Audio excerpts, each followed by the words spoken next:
Antum perhatikan di sini. Yang keempat, orang yang sibuk dengan dunia, mencintai dunia, dia terhalang dari mengerjakan apa yang bermanfaat.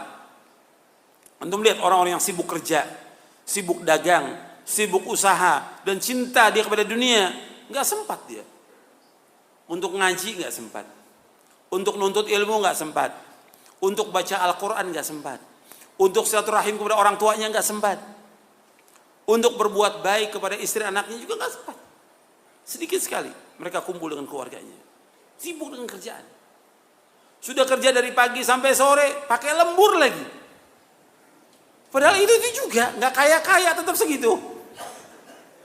Cuma yang dikorbankan apa?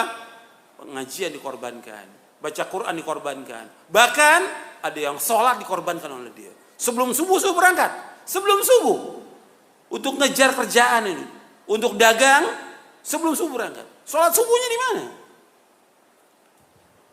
Kalau kita berangkat, umpamanya saya dari Bogor ya, ke Jakarta, sebelum subuh saya berangkat. Itu di tol ada musola, ribuan mobil yang lewat, paling cuma berapa orang yang mampir sholat. Itu bisa kelihatan. Apa yang dikejar oleh mereka? Yang dikejar apa? Padahal nggak seberapa, dunia seisinya nggak ada harganya sama sekali. Seandainya orang mendapatkan gaji 1 miliar, 1 miliar, bukan 5 juta, bukan 10 juta, 1 miliar, nggak ada artinya apa-apa. 1 miliar, nggak ada artinya apa-apa.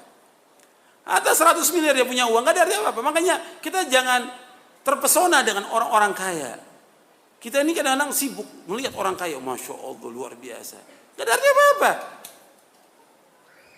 Makanya kita ini kalau sudah tahu tentang hakikat dunia, kita akan menghormati orang-orang yang berilmu.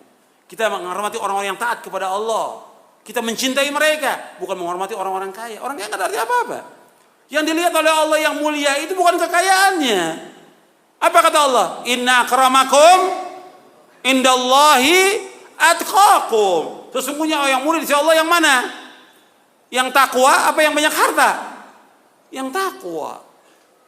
Bukan yang banyak harta, bukan yang punya kedudukan jabatan. Kedudukan jabatan sebentar. Ya, dia dikerumuni orang banyak di saat punya jabatannya, di saat dia punya harta. Kalau hartanya sudah nggak ada, jabatan nggak ada, apa orang mau dekat lagi sama dia? Nggak akan ada orang mau dekat. Tapi orang yang berilmu, meskipun dia miskin, tetap datangi oleh orang. Dan orang akan bertanya pada dia.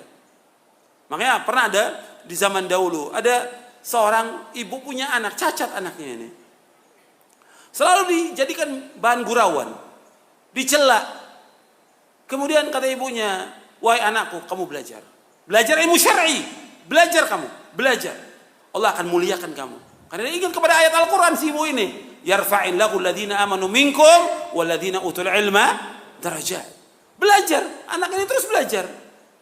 Sampai dia berilmu, nggak dicela lagi oleh orang, nggak dihinakan lagi. Semua orang datang, hatta orang-orang kaya datang pada dia untuk belajar.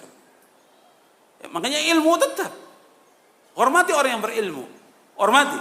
Karena Allah yang memerintahkan demikian dan juga Rasul memerintahkan demikian. Sallallahu alaihi wasallam. Nggak ada suruh menghormati orang kaya, nggak ada. Kalau menghormati orang yang lebih tua ada dalam hadis Nabi yang sahih.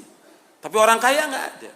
Tapi kalau kita lihat, ya orang hormatnya luar biasa. Sama ustadznya salam nggak salam dia. La salam wala kalam. Sama orang kaya ketemu, masya Allah dipegang tangannya. Gimana Pak kabarnya? Baik. Apalagi kalau lihat mobil depan itu mobilnya bagus, masya Allah. Dikerubutin sama panitia.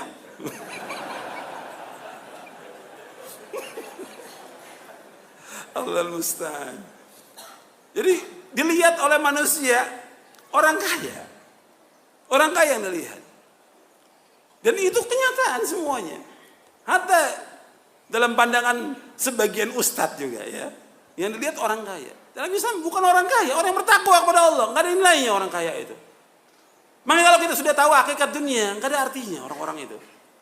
Dia ajak mereka untuk ngaji, udah. Kita hanya mengajak mereka untuk ibadah kepada Allah. Sudah kita ajak mereka.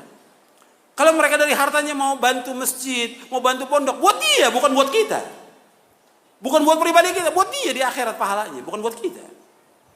Kita hanya mengajak. Tapi jangan kemudian kita dekati orang-orang kaya itu sampai kita tunduk pada mereka, jadi budaknya mereka. Nggak boleh dalam Islam. Banyak yang jadi budak, termasuk ustadz banyak yang jadi budak orang kaya. Bodoh. Gitu. Nggak boleh dalam Islam. Diajak mereka untuk ngaji, memahami tentang agama yang hak, agar mereka faham tentang Islam, melaksanakan Quran dan Sunnah. Sampai si ustadz nggak berani negor si orang kaya ini yang jelas melanggar syariat, berbuat maksiat. Karena apa? Uangnya dibeli hatinya dengan uangnya, nggak boleh dalam Islam. Makanya ingat, kita jangan sampai terhalang daripada akhirat ini dengan adanya orang-orang kaya. Saya kembali kepada yang tadi, kata Ibnu Qayyim, orang yang cinta dunia, dia sibuk dengan dunia, sibuk sudah, luar biasa dengan dunia ini. Sehingga apa? Nggak sempat ngaji. Anda bisa lihat, bukan mereka nggak ada waktu hari Ahad ini libur, bukan mereka nggak ada waktu. Jutaan manusia punya waktu mereka, tapi mereka nggak gunakan waktunya untuk ibadah kepada Allah, nggak digunakan untuk mengaji, nuntut ilmu, untuk baca Al-Quran, baca buku yang bermanfaat, untuk silaturahim kepada orang tuanya yang melahirkan dia dan mengurus dia, berbakti pada orang tua. Nggak digunakan oleh dia. Makanya melalui justru dia di sini sebutkan membuat manusia tidak sempat terhalang melakukan sesuatu yang manfaat bagi dia di akhirat. Akibat apa? Kesibukan dunia. Banyak yang manfaat buat dia ditinggalkan. Padahal yang kita cari semua yang manfaat. Nuntut ilmu bermanfaat. Baca Al-Quran manfaat.